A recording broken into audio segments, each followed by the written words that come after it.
tardes, mi nombre es David Mélez, soy residente de Medicina de Familia y ahora vamos a compartir una clase de arteriopatía periférica. Los temas que vamos a ir abordando son generalidades, algunos aspectos rápidos de repaso de la fisiopatología, vamos a detenernos un poco en la presentación clínica, en cómo hacemos el diagnóstico, algunos exámenes complementarios que son importantes y el abordaje terapéutico.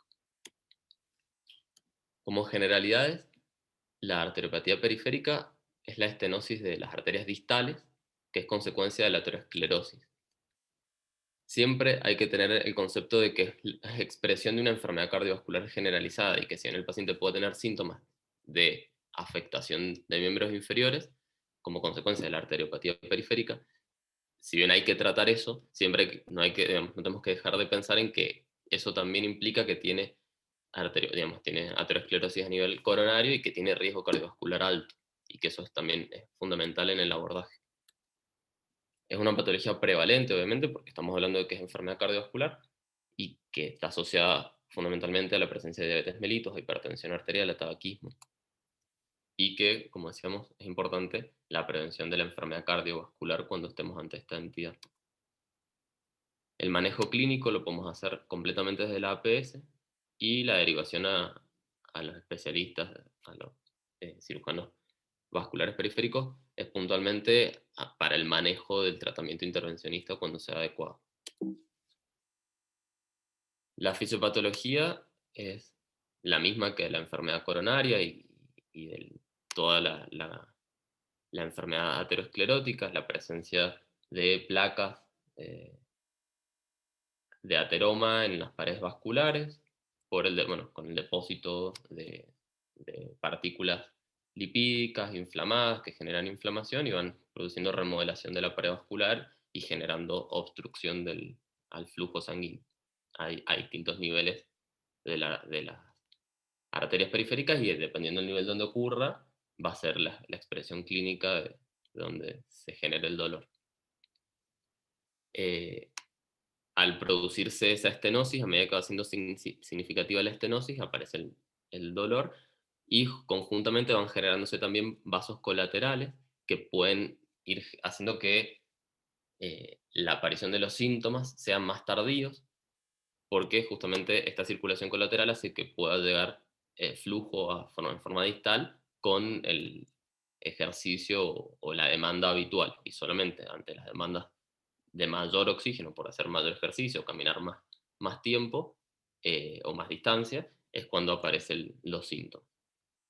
Esto obviamente también genera flujo turbulento, con empeoramiento de la función endotelial y toda la alteración con estrés oxidativo, toda la cascada oxidativa que conocemos. Clínicamente es muy variable la presentación, en general son asintomáticas, la mayoría es asintomática, por esto que decía de la generación de circulación colateral. Y después, progresivamente aparece el síndrome de claudicación intermitente, que es la presencia de dolor, de calambre o de pesadez en grupos musculares específicos de los miembros inferiores, que aparecen con el esfuerzo y que se alivian con el reposo. La presencia de este síndrome ya tiene una especificidad del 99% para arteriopatía periférica, pero es muy poco sensible. ¿Por qué? Porque esto que decíamos es que en general aparece tardíamente en la evolución de la enfermedad. Y luego tenemos, es importante en el síndrome de claudicación intermitente siempre caracterizar bien el síntoma para poder ir objetivando la evolución del mismo, viendo sobre todo a qué distancia aparece el dolor, a qué distancia de esfuerzo, o a qué esfuerzo, si es con cierta pendiente, con cierto eh, tiempo de ejercicios cuando aparece, y la localización del dolor, si es a nivel del glúteo, del muslo, de la región de la pierna posterior. Eso nos va a ir dando una idea de dónde se encuentra la obstrucción. Y el otro estadio sería ya la presencia de una isquemia crítica, que es cuando ya hay dolor en reposo o hay presencia de lesiones tróficas en piel y fanea. Y cuando el dolor empeora con el decúbito y mejora estando de pie. Hay también dos clasificaciones que se evalúan para ver la parte clínica, son bastante similares. La de Fontaine, donde hay 4 estadios, y en la otra hay 6 estadios. En la de 4 estadios son La primera es asintomática, después viene el estadio de claudicación intermitente, que puede ser leve o moderada o grave. Moderada cuando aparece después de caminar 150 metros, grave antes de caminar 150 metros, cuando aparece dolor en reposo nocturno, ya es estadio 3, y 4 cuando hay necrosis o gangrena. Entonces, que son las mismas de evolución clínica que nombré recién. El 1 sería sintomático, todo el estadio 2 sería el síndrome de claudicación intermitente, y el estadio 3 y 4 el síndrome de isquemia crítica. Y la de Rutherford es bastante parecida. En el examen físico, lo fundamental que hay que hacer es la palpación de los pulsos y obviamente también la inspección de las extremidades, ver el trofismo y la temperatura. En la inspección ver sobre todo la presencia, que esas alteraciones van a ser más tardías, la presencia de, por ejemplo, la pérdida del vello, presencia de lesiones en la piel, las úlceras, también la disminución de la temperatura, frialdad de las extremidades. La palpación de los pulsos periféricos son muy específicas pero poco sensibles en general. De todas, digamos, el femoral, popliteo, tibial posterior y pedio, la que tiene mayor especificidad y sensibilidad es la del tibial posterior. Después le sigue la del femoral, que es muy específica pero muy poco sensible. Y también las alteraciones del pulso al nivel que lo palpemos nos va a indicar un poco a dónde está la lesión. Y el pulso pedio, por ejemplo, es el que tiene menor sensibilidad y especificidad. Al momento de hacer el diagnóstico, tenemos que evaluar también la probabilidad pretest del paciente de tener la arteriopatía periférica. Para esto vamos a ver la edad. En general, siempre se ven mayores de 50 años, es muy raro que aparezca antes. Es mucho más frecuente en el sexo masculino. Y obviamente va a estar asociada a la presencia de factores de riesgo cardiovascular, tabaquismo, diabetes, hipertensión, dislipidemia. Y además de la probabilidad pretest, obviamente la presentación clínica con claudicación intermitente o con alteración a nivel del examen físico en los pulsos periféricos, ya con estos datos podemos hacer el diagnóstico o vamos a estar, digamos, muy cerca del diagnóstico. Obviamente para confirmarlo necesitamos pedir algunos exámenes complementarios. Entre los diagnósticos diferenciales que también tenemos que pensar, descartar está la artrosis de cadera, sobre todo cuando hay un dolor localizado a nivel del glúteo solamente, por lesión de las arterias o afectación a nivel aorto, eh, aortoilíaco. Entonces, es más alto la presentación y es a nivel de los glúteos. La insuficiencia venosa crónica, que también puede presentarse con dolor en miembros inferiores, pero en general es más difuso y tiene todas esas características que hablamos recién, la presencia de edema, de varices, los antecedentes y digamos, los factores de riesgo predisponentes son distintos.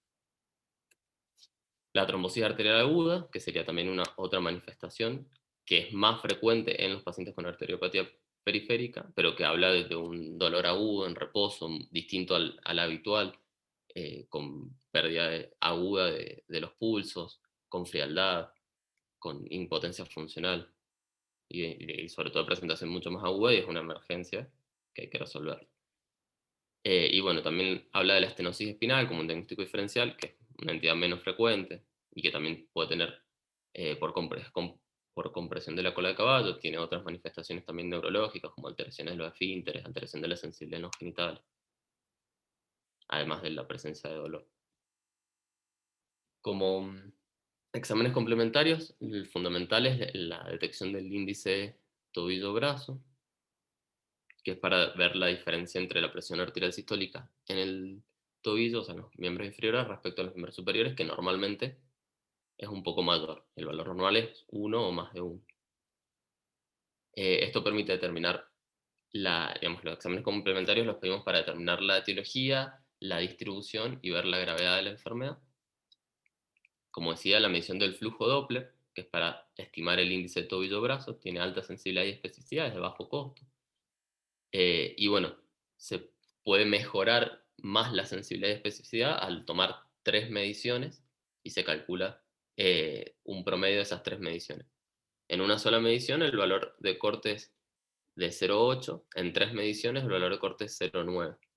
y si no, también calculando el índice tobillo-brazo después de hacer ejercicio, un ejercicio que llegue al umbral del dolor, aumenta también mucho más la sensibilidad y especificidad. Después están la ecografía Doppler color y la arteriografía, que tienen indicaciones más específicas, no se usan para el diagnóstico, sino que tienen más para evaluar bien la distribución de las lesiones y al momento de pensar un tratamiento quirúrgico o intervencionista, ahí es cuando se solicitan fundamentalmente. Y la arteriografía justamente al momento antes de hacer la cirugía, para saber bien a qué nivel está la lesión y dónde vamos a hacerla, ya sea la angioplastía o la revascularización.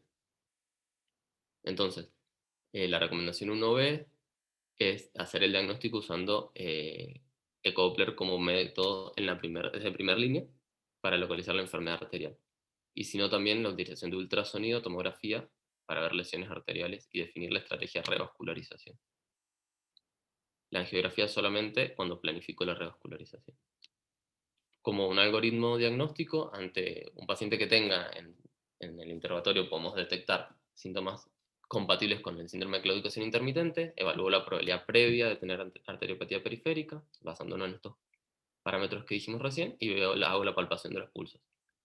También si puedo, lo ideal sería hacer el índice tobillo-brazo para definirlo, que como decía, ante un solo valor menor a 0,8 lo confirma, si tiene más de 1,1 se descarta, excepto en los pacientes diabéticos que puede estar alterado por mayor, digamos, porque no pueden comprimirse las arterias por la alteración vascular, y en ese caso sí o sí hay que hacer el Doppler de miembros inferiores.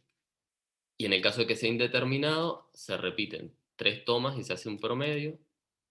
Si da menos de 0,9, que sería el punto de corte, se confirma, y si sigue siendo indeterminado, se puede hacer después de ejercicio hasta el umbral del dolor.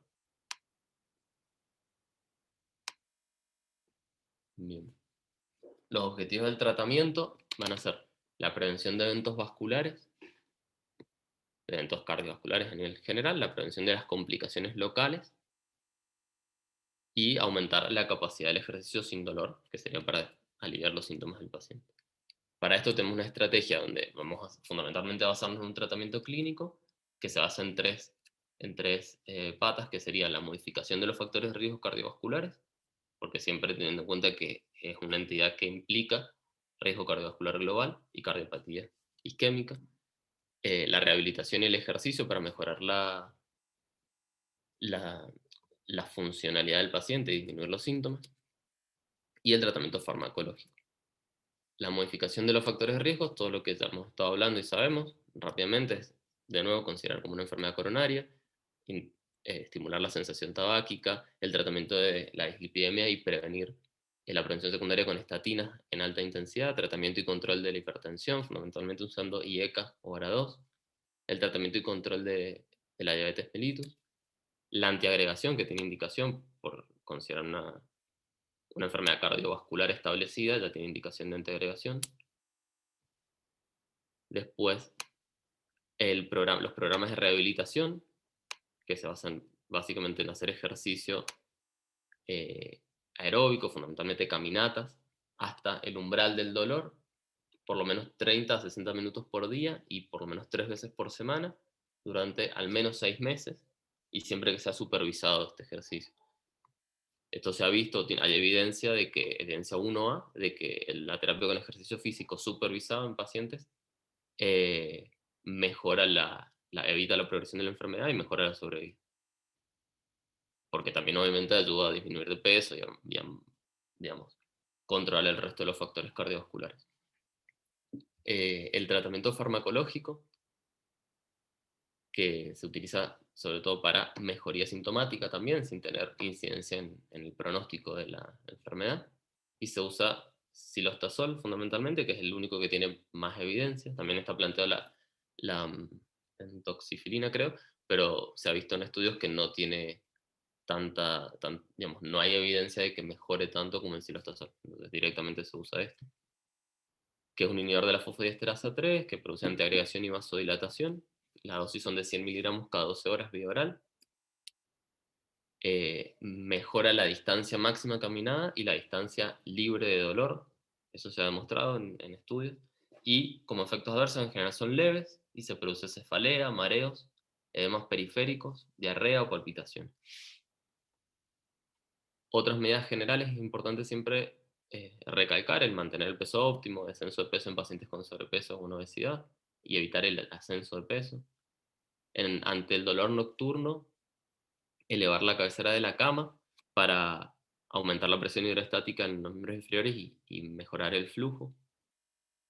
Y dar siempre pautas de alarma para la trombosis aguda, lo que hacemos recién, ante la presencia de un dolor agudo muy intenso, que aparece en reposo, con impotencia funcional, palidez de las extremidades, frialdad, disminución o pérdida de los pulsos, también en forma aguda, que es una emergencia, y los cuidados del pie, que son los mismos cuidados que un paciente diabético, ¿sí? Las mismas cosas que le damos. Siempre no caminar descalzo, usar medias, usar zapatos cerrados y cómodos, cortarse las uñas en forma recta, bueno, aplicación de crema, lavarse los pies, todo lo que siempre decimos a los pacientes diabéticos. Y bueno, finalmente las indicaciones del tratamiento intervencionista, entre los que están la cirugía de revascularización, la angioplastía o la amputación en el caso de gangrena o pacientes diabéticos, sería una situación extrema.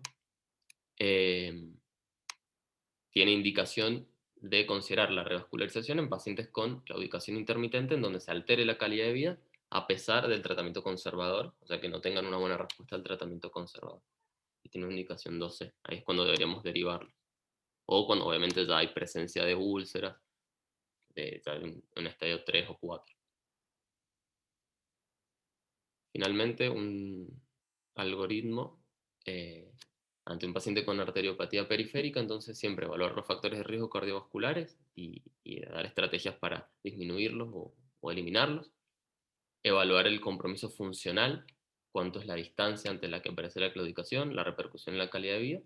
Dar inicialmente un tratamiento con ejercicio, el ejercicio supervisado y el silostazol. Si mejora con eso, continuar con ese tratamiento. Si no mejora con ese tratamiento, o si ya hay isquemia crítica, o sea, grado 3 o 4 de la clasificación de Fontaine, dar directamente una derivación para evaluar la posibilidad de hacer un procedimiento de revascularización.